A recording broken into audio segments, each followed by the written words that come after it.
Since the beginning of time, the Middle East and Europe have been intertwined through trade and culture. Alexander the Great conquered Persia. The Romans traded with the Ptolemaic Empire. The European Christians fought the Crusades in the Middle East, and so much more. Although after the Dark Ages, the Islamic Empire is one of the main reasons for Europe's success, Europeans still felt the need to imperialize in order to gain oil resources and trade routes.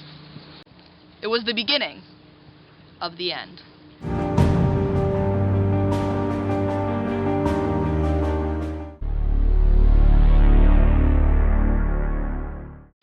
The Europeans wanted to colonize for many reasons. One of those reasons was to gain natural resources that they didn't have because their geography didn't allow it. Oil was a huge market after the beginning of the industrial period. Machines, factories, vehicles, and all other objects that required fuel were dependent on the discovery of the natural resource. And the Middle East was abundant with the black gold. Europeans flocked by the thousands to gain profit that possession of oil reaped, and the colonization of countries with oil fields ensured automatic wealth. Before the imperialization of the Middle East, European food was very bland and distasteful. Geography was also a primary reason Europeans imperialized the Middle East. The Ottoman Empire was one of the most powerful domains in the world during the 15th and 16th centuries. It was created by Turkish tribes and ruled for almost 600 years. Its eventual demise was in 1922 when it was replaced by the Turkish Republic. The Ottoman Empire was founded by Osman I in the 15th century.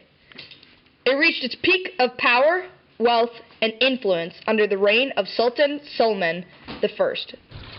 But like all empires, it eventually came to an end. After Suleiman died, his successor made a brutal military move and attacked Cyprus and slaughtered over 30,000 people. This terrified the rest of Europe, who responded by getting the Ottoman expansion under control. Over the next few centuries, after battles with various European nations, the Ottoman Empire began to weaken. To make matters worse, Austria had recently signed a treaty with Russia, making them allies. In 1736, Russia invaded Crimea, and Austria had no choice but to go with them because of their treaty obligations. Along with the invasion of Crimea, the Russians and Ottomans fought constantly over a piece of land that bordered the Black Sea. They wanted access to a trading port, which was under strict Ottoman rule. In the 17th century, conflicts between them reached their breaking point. In order to achieve their goal of capturing land on the Black Sea, Russians crusaded to the Ottoman Empire. Although the Ottomans put up a good fight, Russians defeated them and weakened the state severely. In the 18th century, a French military leader by the name of Napoleon Bonaparte was quickly gaining power in Europe. His goal was to make all of Europe, the Middle East, parts of Asia, and parts of Africa into a giant empire led by him. His power reached the Middle East when Bonaparte led the Egyptian campaign in 1789. The Battle of the Pyramids was over within an hour. Napoleon's troops marched into Cairo within a day. The Ottoman government that was established in Egypt was no match for Napoleon's troops. In 1890, the devastation continued. The Ottomans slaughtered over 1 million Armenians in what is now known as the Armenian Genocide. Surprisingly, this was only the beginning of the Ottoman Empire's utter obliteration.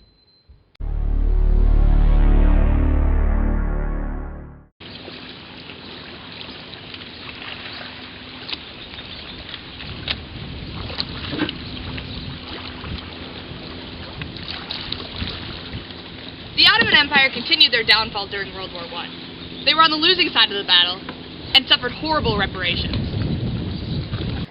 Following World War I, the Paris Peace Conference of 1920 was set up to negotiate peaceful terms with the defeated Central Powers.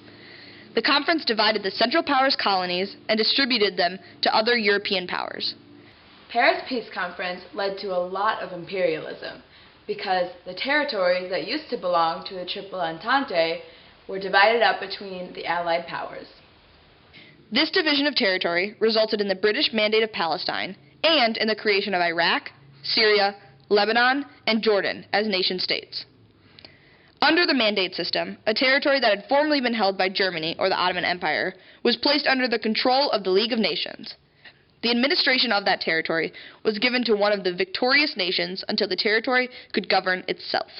Iraq and Palestine became mandates entrusted to Britain, while Syria and Lebanon became mandates to France. the Ottoman Empire's fierce reign had finally come to an end. In May of 1920, a revolution swept through Iraq. The people of the nation felt strongly about their independence, and therefore fought tirelessly to gain it. Individuals joined forces, including the two most powerful branches of Islam, the Sunni and the Shia, who usually have their own problems. Mass protests and demonstrations took place and gained momentum until the British could no longer ignore it.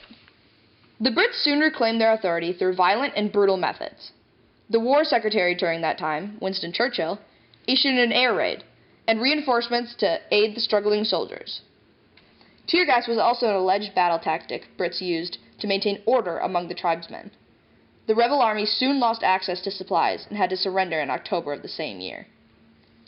Iraq would be admitted to the League of Nations on October 3, 1932, after Britain signed to terminate the mandate on the conditions that British officials would help regulate the government and allow British military bases.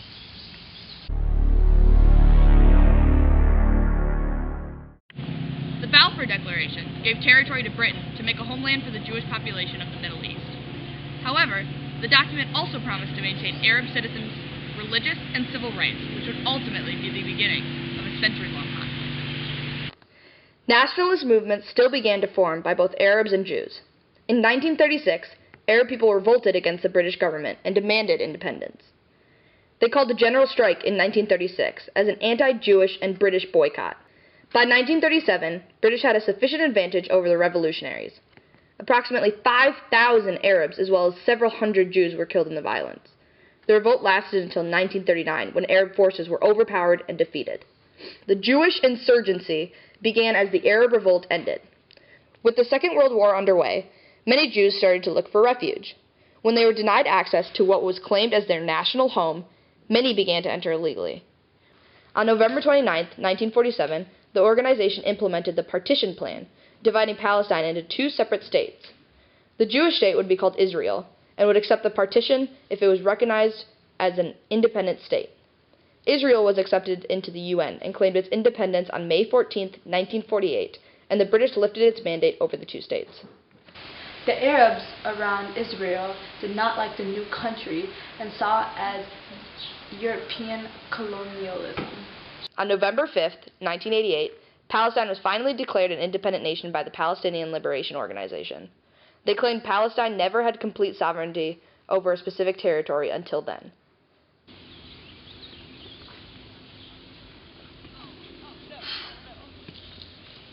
Whew! Tough climb. As we know, the conflicts between the Palestinians and Israeli forces are still ravaging the Middle East today. In 1926, Lebanon was issued a constitution that was inspired by France's. This constitution created a government, which consisted of a president and a parliament. The cabinet was voted based on popular vote, and then the cabinet would elect a president. However, their reign did not last very long. In fact, a short 3 months later, the Vichy government was overthrown in both Lebanon and Syria by the failure to fend off British and French rebels. General Gaulle visited Lebanon to officially end the Vichy government rule. The Lebanese seized the opportunity to ask the removal of the French mandate, as well as recognize Lebanon as an independent nation. France was put under international and economic pressure during the wartime, and ultimately led one of Gaulle's delegates to proclaim Lebanon's independence on November 26, 1941. It was 1943 when Lebanon formed its democratic government. These delegates would write the Lebanese constitution, hoping to end the mandate and control of the French for good. The French responded forcefully, arresting the president, prime minister, and other authoritative leaders. Christians and Muslims fought side by side in order to promote pressure onto the French government to release the prisoners. Finally, they compiled on November 22, 1943, by releasing the prisoners and fully recognizing Lebanon's independence. The government was re-established, and Lebanon became a sovereign nation. The methods of imperialism the Europeans used were direct occupation, diplomatic pressure, and invasion. Because of all this imperialism, many things were affected. New countries were created, boundaries were drawn to suit Anglo-French interests to create the modern-day Middle East, and these nations became independent because of their need to be free.